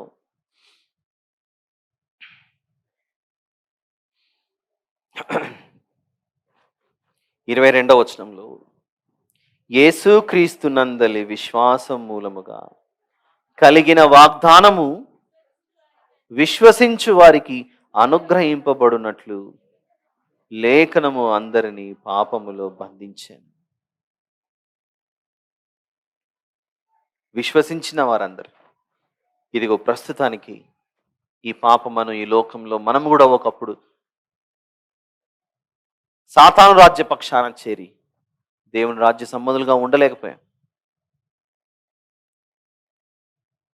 ఇంకా 19వ వచనం, ఎవనికి ఆ వాగ్దానము చేయబడెనో ఆ సంతానము వచ్చే వరకు అది అతిక్రమములను బట్టి దానికి తర్వాత ఇయ్యబడెను, అది మధ్యవర్తి చేత దేవదూతుల ద్వారా నియమింపబడెను.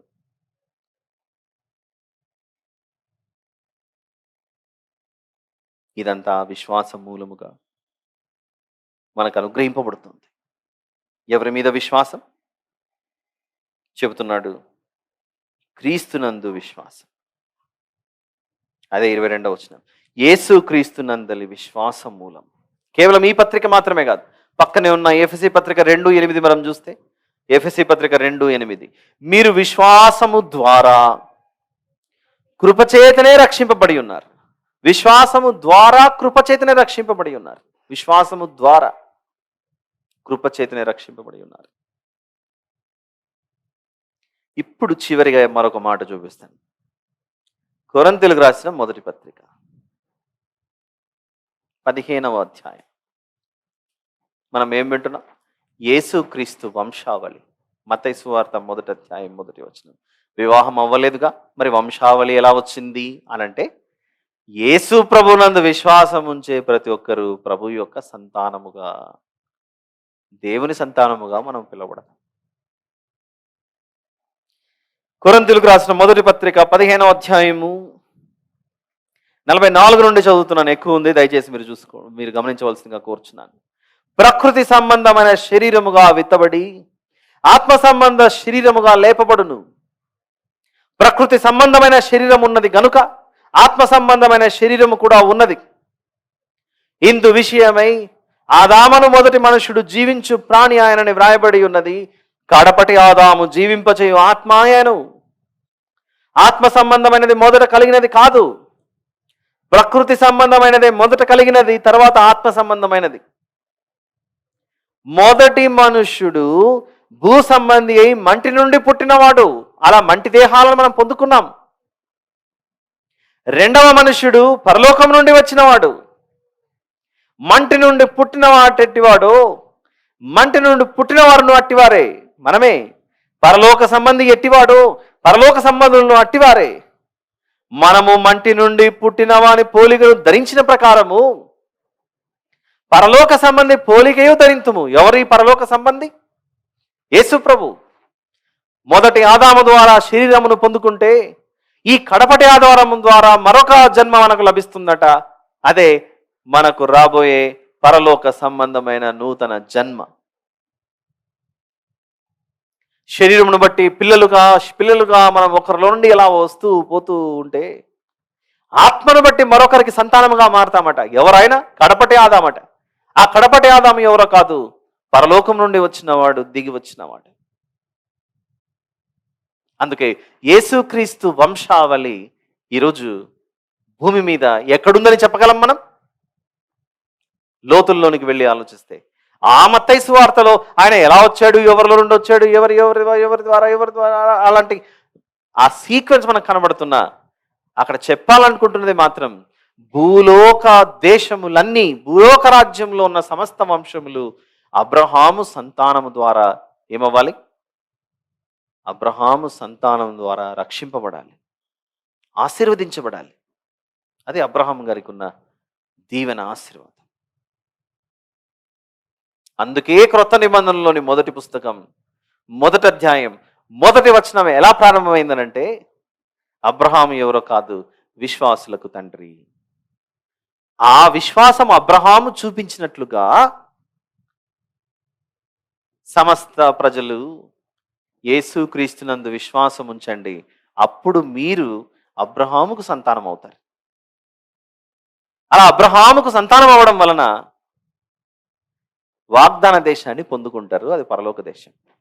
పాత నిబంధన శరీరమును బట్టి అనేక విషయాలు తెలియజేస్తుంటే, క్రొత్త నిబంధనకు వచ్చిన తర్వాత ఆత్మను బట్టి నూతనమైన విషయాలు తెలియజేస్తున్నాడు, లోతైన విషయాలు. ఇక మీదట మత్తయి సువార్తలోని 1వ అధ్యాయం 1వ వచనం మనం చూస్తే, ఆదికాండం 1వ అధ్యాయం 1వ వచనానికి ఎంతైతే మీకు జ్ఞాపకం ఉంటుందో, మత్తయి సువార్త 1వ అధ్యాయం 1వ వచనం కూడా అంతే జ్ఞాపకం ఉండాలి. ఈ మనిషి జీవించటానికి నూతన లోకం ఒకటి చేశాడు. ఆదికాండంలో ప్రారంభం, భూమి, సూర్య, చంద్ర, నక్షత్రాలు, ఇవన్నీ. అలానే అబ్రహాము సంతానం నూతన దేశాన్ని పొందుకోవడానికి, నూతన సృష్టిని పొందుకోవడానికి మత్తయి సువార్త 1:1లో ప్రారంభం జరుగుతోంది. నీవు అబ్రహాము సంతానముగా పిలువబడాలి. ఆదియందు దేవుడు భూమిని ఆకాశంను సృజించెను. అది ఆదికాండం 1వ అధ్యాయం 1వ వచనం. మత్తయి సువార్త 1:1 అబ్రహాము కుమారుడకు దావీదు కుమారుడైన యేసుక్రీస్తు వంశావళి. ఈ వంశావళి ఉండవలసిన స్థలం భూలోకం కాదు, పరలోకం. అదొక నూతన దేశం. అబ్రహాము ఒప్పుకున్నాడు, నేను యాత్రికుణ్ణని. దేవుడు అబ్రహాము గారి తరపున ఆ మాట పలుకుతున్నాడు హెబ్రీ పత్రికలో. ప్రస్తుతానికి నేను యాత్రికుణ్ణి, నా దేశం ఇది కాదు, నేను పరదేశిని. అదే అంటున్నాడు ఆదికాండంలో, ఇదిగో నీ సంతానము 400 సంవత్సరాలు తమ దేశము కాని దేశంలో దాసులుగా ఉంటారు. తమ దేశము కాని దేశంలో దాసులుగా ఉంటారు. ఈరోజు మన పరిస్థితి అదే. మనం పాడుకుంటాంగా పరలోకము నా దేశమని. మరి ఈ భూలోకం ఇది మన దేశం కాదు. అబ్రహాము గారు ఎలాగైతే యాత్రికుడుగా జీవించాడో మనం కూడా 11వ అధ్యాయము హెబ్రీ పత్రిక 11, 13 నుండి వీరందరూ ఆ వాగ్దానముల ఫలం అనుభవింపకపోయినను దూరము నుండి చూచి వందనము చేసి తాము భూమి మీద పరదేశులమును యాత్రికులమనై ఉన్నామని ఒప్పుకొని, భూమి మీద యాత్రికులు పరదేశులట. దేవా, నాకు ఈ వాగ్దాన దేశాన్ని నువ్వు వాగ్దానం చేసిన, ప్రమాణం చేసిన, నాకు సత్యం తెలుసు, నేను ఇక్కడ యాత్రికుణ్ణని.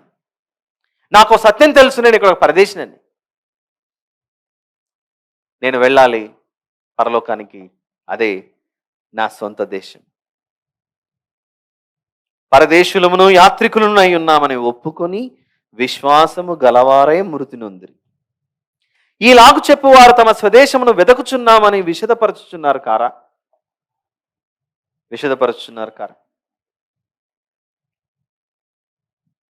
వారు ఏ దేశము నుండి వచ్చిరో ఆ దేశమును జ్ఞాపకం అందించుకొన్న ఎడల మరలా వెళ్ళుటకు వారికి వీలు కలిగి ఉండును. అయితే వారు మరి శ్రేష్టమైన దేశమును ఇప్పుడున్న భూమి మీద మాకు వాగ్దానం చేసిన ఈ కనాన దేశం కంటే మరొక దేశమే శ్రేష్టమైనదని వారు కోరి ఉన్నారట. అనగా పరలోక సంబంధమైన దేశమును వారు కోరుచున్నారు. ఎంత బాగుంటుంది.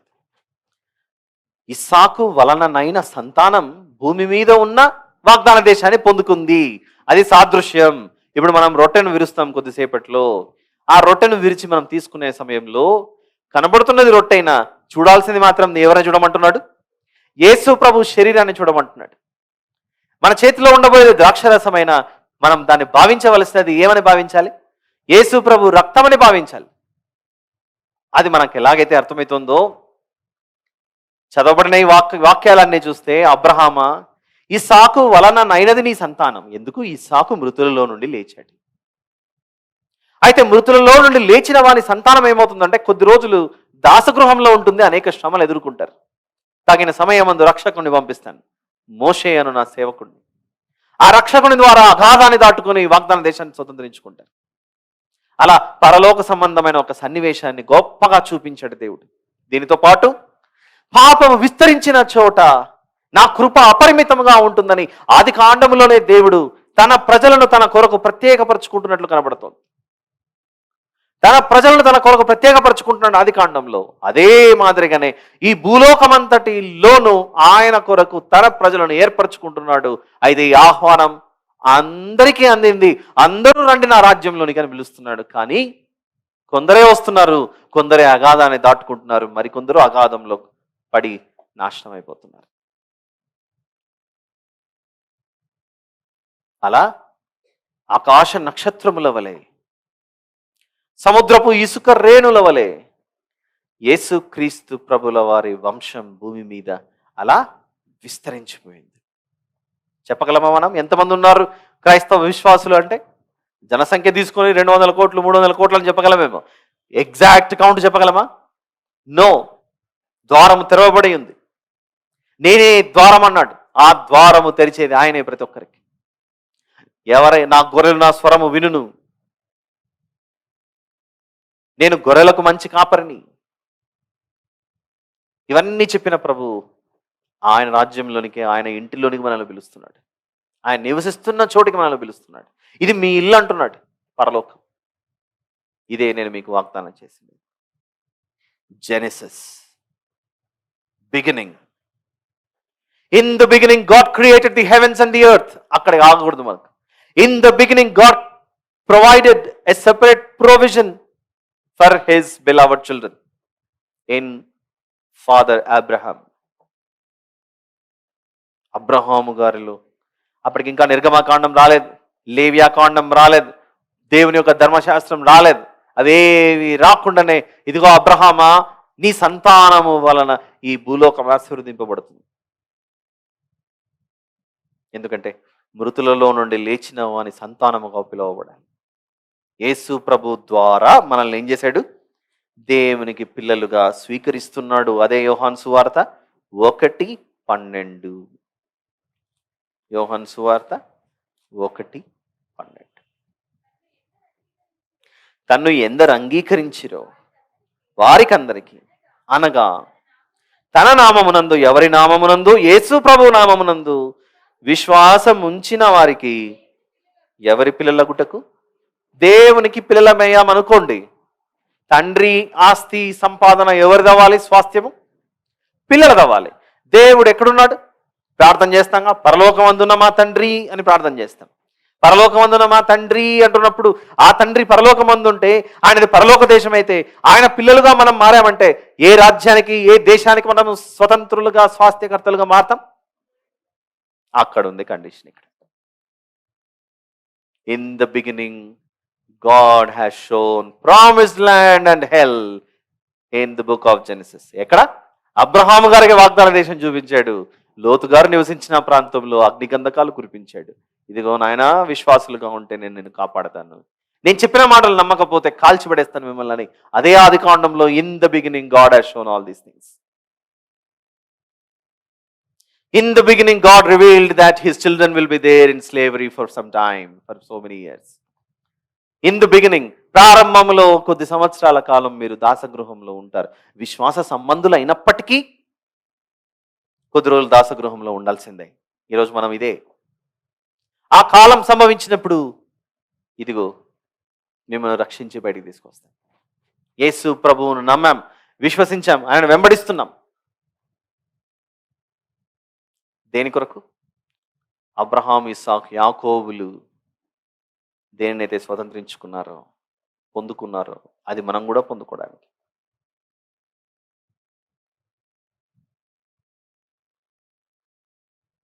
దేవుడు అబ్రహాము, ఇస్సాకు, యాకోబుల దేవుడు నన్ను చెప్పుకోవడానికి సిగ్గుపడలేదట. ఇదంతా ఆలోచిస్తే మత్తయి సువార్త 3లో ఈయన నా ప్రియకుమారుడు, ఈయన యందు నేను ఆనందించుచున్నానని అబ్రహాము గారు, ఇస్సాకు గారు ఎలాగైతే కాంబినేషన్ కనబడుతుందో, తండ్రి అయిన దేవుడు యేసుక్రీస్తు ప్రభుల వారు అలా కనబడుతుంటే, యేసు ప్రభు పరలోకానికి ఆరోహణమైన తర్వాత పరిశుద్ధాత్మ దేవుడు మనతో ఉంటున్నాడు. ఇక్కడ ఉండి ఆత్మరూపిగా మనల్ని ఎందులో నడిపిస్తున్నాడు? వాగ్దాన దేశంలోకి నడిపిస్తున్నాడు. ఇది మనకు అర్థమైతే, ఇస్సాకు గారి మరణానంతరం దేవుడు ఎవరితో సహవాసం చేయడం ప్రారంభించాడు? యాకోబుతో, ఇశ్రాయేలుతో. ఆ ఇశ్రాయేలుతో మాట్లాడాడు, నేను నీ తండ్రులైన అబ్రహాము, ఇస్సాకులతో వాగ్దానం చేశాను, ఓ ఇశ్రాయేలు, యాకోబు. నీ తండ్రులు అంటే నా ఉద్దేశం నీ తండ్రి ఇస్సాకు, ఇస్సాకుకి తండ్రి అబ్రహాం. యాకోబు, నీలో నుండి సంతానం విస్తరిస్తుంది, ఒక దేశాన్ని స్వతంత్రించుకుంటారు. అయితే యాకోబు సంతానం దేని మీద నమ్మకం ఉంచాలి? ఇస్సాకు, అబ్రహాము గారికి చెప్పిన విషయాలను యాకోబు మర్చిపోకూడదు. అలానే ఈరోజు పరిశుద్ధాత్మ దేవుడు మనతో మాట్లాడుతున్న ఈ విషయాలను మనం మర్చిపోకూడదు. యాకోబుకు 12 మంది సంతానం. అవునా? చాలా మంది. అబ్రహాము గారితో పోల్చుకుంటే యాకోబు గారి సంతానం ఎక్కువగా మారింది, ఎక్కువైంది, విస్తరించింది. అలానే యేసు ప్రభు ఏర్పరచుకున్నది 12 మంది శిష్యులైతే, ఆ 12 మంది శిష్యుల ద్వారా బోధింపబడిన సువార్త ద్వారా ఈరోజు దేవుని ఇశ్రాయేలులోనికి ఎన్ని వేల మంది, లక్షల మంది, కోట్ల మంది వచ్చి చేరుకున్నారు చూడండి. అలా సంతానము విస్తరించిన తర్వాత, లక్షల మంది అయిపోయిన తర్వాత, అప్పుడు దాసగృహంలో నుండి ప్రయాణం ప్రారంభమైంది, అగాధాన్ని దాటుకునే ప్రయాణం. ఐగుప్తు దేశంలో వారి సంతానం విస్తరించి అప్పుడు ప్రారంభమైంది వాగ్దాన దేశానికి. అలానే యేసుక్రీస్తు ప్రభుల వారి సంతానం కూడా ఈ భూమి మీద ఏమవ్వాలి? బహు విస్తారముగా వర్ధిల్లాలి. వర్ధిల్లిన తర్వాత మనం ప్రయాణం కడతాం, ఈ పాపపు లోకాన్ని విడిచిపెడతాం. అలా సాగిపోతుంది. సంతానం విస్తరించాలి. ఎవరి సంతానం? దేవుని సంతానం. ఇదే మత్తయి సువార్త మొదటి అధ్యాయం మొదటి వచనం. అబ్రహాము కుమారుడకు దావీదు కుమారుడైన యేసు క్రీస్తు వంశావళి. All right, for your kind information, ఈ మత్తయి సువార్త మొదటి అధ్యాయం మొదటి వచనంలోని అబ్రహాము వరకే ముగించబడింది. దావీదు కుమారుడైన యేసుక్రీస్తు గురించి ఇంకా చెప్పలేదు.